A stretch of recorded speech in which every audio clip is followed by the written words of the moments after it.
तो स्टूडेंट्स, हमने पिछली क्लास में राज राजा चोल और राजेंद्र चोल के बारे में पढ़ा था कि कितने सक्सेसफुल राजा रहे हैं ये अपने समय में। और इनमें से जो हमारे राजेंद्र चोला थे, इन्हें गंगईकोंड चोल भी कहा जाता था। ठीक है, जिसमें मैंने आपको राजेंद्र चोल के बारे में बताया था। तो आज हम पढ़ रहे हैं चोला नेवी के बारे में। चोला नेवी वो स्ट्रॉन्ग एंड पावरफुल, बहुत ही ज्यादा ताकतवर थी। Rajendra Chola sent a naval expedition to the Malacca strait against the ruler of Shivaji और 1025 में। अब ये जो थे ना राजेंद्र चोला, ये बहुत ही महान राजा रहे। श्री विजयालय एम्पायर ऑफ माल्या के विरुद्ध में भी, जावा और सुमात्रा में भी। अगर आपको याद हो तो इन्होंने नेवल एक्सपेंडिचर की थी। आपको याद है, मैंने लास्ट क्लास में पढ़ाया था, आपको याद है कि नहीं याद? हमने क्या पढ़ा था? जावा, सुमात्रा, अंडमान निकोबार आइलैंड को कहां से जीता था इन्होंने? इस नेवी के माध्यम से।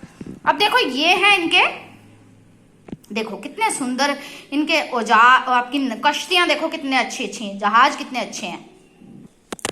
ठीक है, तो आप लोगों को समझ में आया कि इनकी नेवी कितनी विस्तारित थी। उसके बाद है व्यापार। चोल व्यापार करते थे, तो कावेरी पट्टिनम और नागापट्टिनम वर चीफ पोर्ट्स ऑफ चोला। ये इनके पोर्ट थे। पोर्ट समझते हो? बंदरगाह। दोनों इनके देखो पोर्ट्स के नाम आपको याद करने पड़ेंगे। चोलास के पोर्ट कौन से थे? कावेरी पट्टिनम और नागापट्टिनम, ये याद कर लेना। और ये बिजी सिटी था मर्चेंट्स के लिए साउथ ईस्ट एशिया के अंदर। कहाँ था? South east Asia. देखो, एक चीज मैं आप लोगों से आज क्लियर कर देती हूँ क्लास में, और मैंने लास्ट क्लास में भी क्लियर किया था। ये बीच में जो मैं राउंड बना रही हूँ ना, गोले बना रही हूँ और अंडरलाइन कर रही हूँ, ये आपसे मैं छोटे छोटे क्वेश्चन पूछूंगी। आपके एग्जाम्स होंगे, जो ये फर्स्ट टेस्ट होंगे, इसमें ये सवाल आएंगे, तो आप क्लास में इन्हें ध्यान से देखेंगे। अगर आपको याद हो तो मैं पीडीएफ भी जो देती हूँ ना, इसमें निशान लगा हुआ देती हूँ, कारण पूरा पेज की फोटो भेज रही हूँ, ताकि आपको याद रहे कि ये जो गोले और अंडरलाइन है, ये आपको अच्छे से मेंटेन करके याद करने हैं। क्योंकि आपके क्वेश्चन में जब भी पेपर होंगे, with in 15 days, 20 days, with in 1 month, कभी भी, ठीक है, तब भी, और अगर फाइनल एग्जाम भी होंगे तब भी, हर कंडीशन में चैप्टर के बीच में से क्वेश्चंस आएंगे, तो याद करने ही पड़ेंगे आपको। ठीक है, अब देखो इसमें ये क्या कह रहा है कि ये तो जो दो थे, ये पोर्ट थे। कहाँ के थे? साउथ ईस्ट एशिया के, और बहुत ही बिजी थे चाइना में। There is evidence to show that even यवन जो थे, वो भी इसी रास्ते से व्यापार करते थे। चोलों ने 3 व्यापार के रास्ते बनाए थे, चाइना में 1016 में, 1033 और 1077 में। और मर्चेंट जो कैरिड करिए, ग्लास वायर एक तो लाए, कैम्फर लाए, एक्सीलेंट कॉटन गुड्स लाए, ब्रोकेड्स लाए, आइवरी लाए, सैंडलवुड लाए, परफ्यूम और प्रेशियस स्टोन्स भी लाए। अब देखो ये कॉइन्स, देखो इनके कितने खूबसूरत कॉइन्स हैं चोला के। ठीक है, और देखो ये सील है, रॉयल सील, जिसमें सिर्फ राजा लगाता था। राजा को कोई आदेश निकलता था ना, तो ये सील उसमें लगती थी। तो ये क्या कह रहा है कि अगले 100 साल में चोला ने जो साउथ में डोमिनेटेड सिटी बना दिया, उसमें चालुक्य वीक हो गए फिर धीरे धीरे। और पांड्या जो मदुरई में थे, और यादव देवगिरी में, होयसल द्वार समुद्रा में, और काकतीय वारंगल में इन्होंने अपनी जगह बनाई। जब वो चोल कमजोर पड़े, तो धीरे धीरे इन लोगों ने अपनी सत्ता शुरू की। ठीक है, उसके बाद है चोलास इंस्क्रिप्शंस। ठीक है, main sources for us to know about Chola conquest, village government, land grants and revenue collection, Chola inscription. अब इन्होंने अपने इतिहास के बारे में भी लिखा। Copper plates like the one below use the writing about the events, conquests, people are land grants. Here the plates are strung together on a huge ring with a royal seal attached on it. ये देखिए, ये plate है, इसमें एक बड़ी सी ring बनी है, और ये जो रिंग का ये वाला पोर्शन है, जहां पे हम कहते हैं नगीना लगेगा, उसको सील बोला है।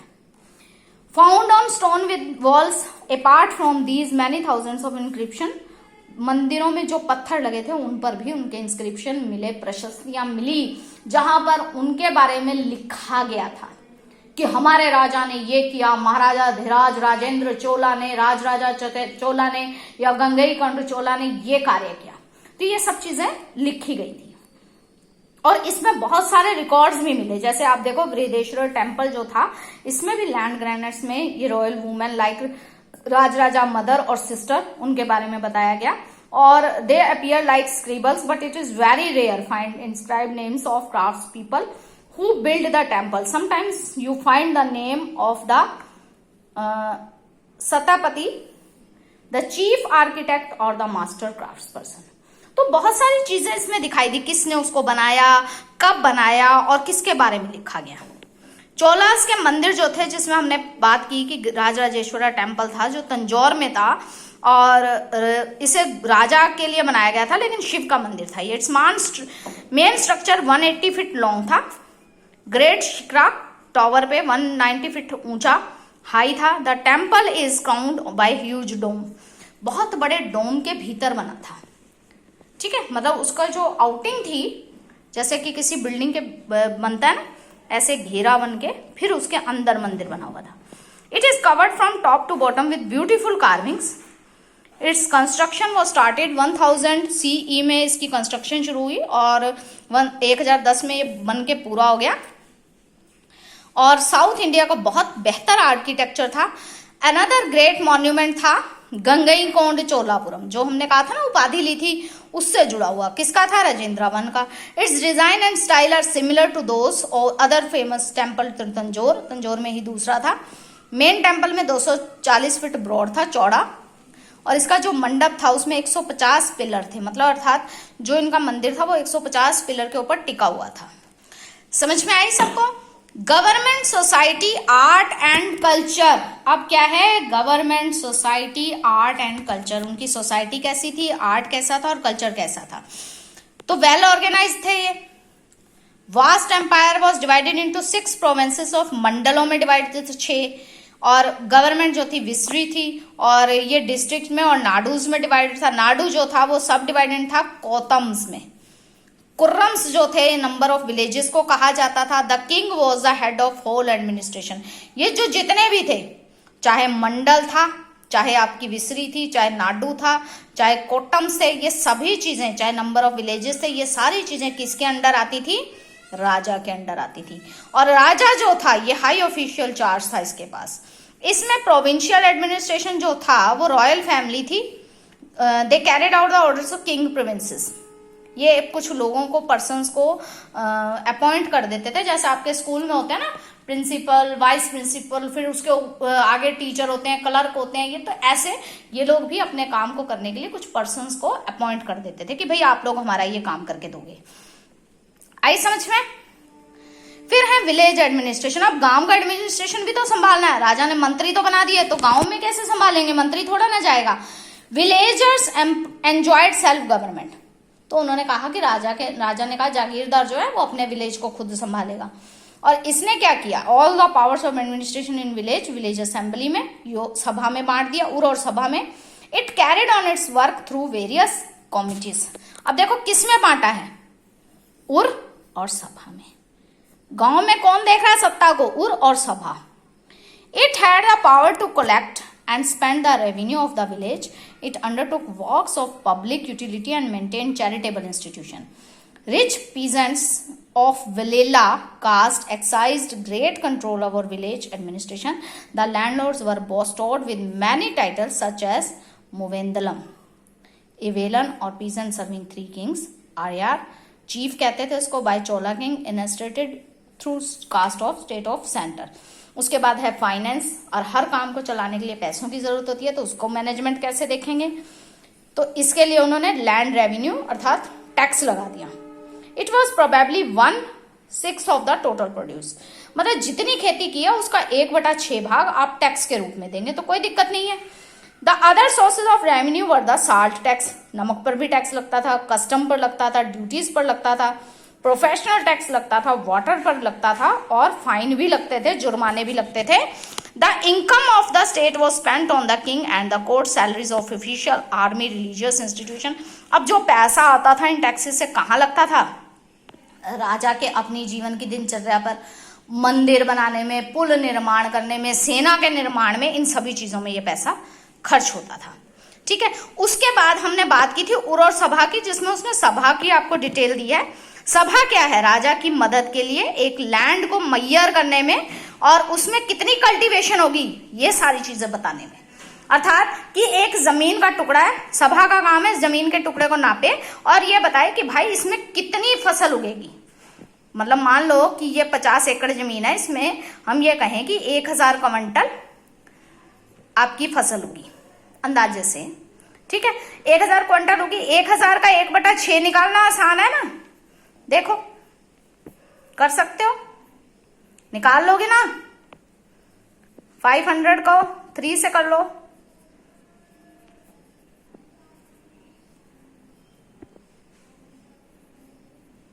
कर सकते हैं। तो आपके पास कितना आएगा? 166 कुछ के आइडिया से निकाल सकते हैं अपन। तो क्या काम था सभा का? सभा का काम था इस जमीन को नापना, इसमें यह बताना है कि भाई इतनी फसल उगेगी, उसका फिर 1/6 वसूलना भी किसान से, ये काम सभा का था, ठीक है। द पीपल कुड पे काइंड और इन कैश, वो चाहे तो फसल दे सकते थे, चाहो तो कैश में दे सकते थे, जैसा उनको सही लगे, ठीक है।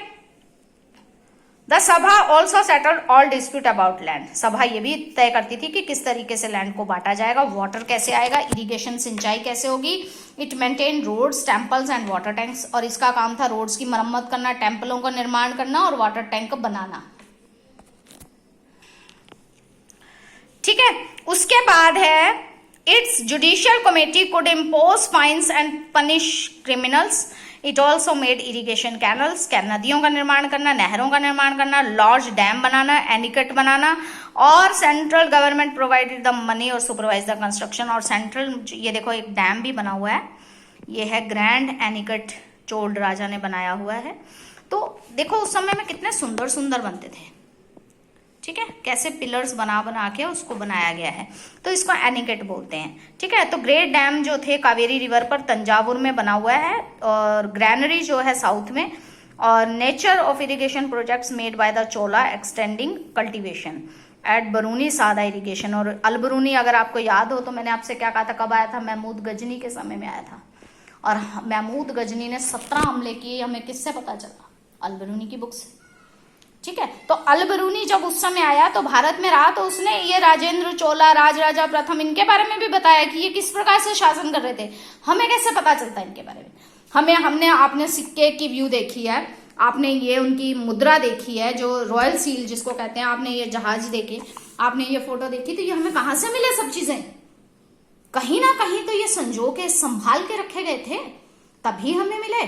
तो वो चीज मैं आपसे कह रही हूं। तो उसने अलबरूनी ने क्या कहा, देखो उसने क्या कहा, अवर people when they see them, हमारे लोग जब इसको देखेंगे, वंडर एट देम, उन्हें अचंभा होगा, and are unable to describe them, much less construct anything like them, कि इससे अद्भुत चीज दुनिया में कोई नहीं हो सकती, और वो इस चीज को बनाने में असक्षम है।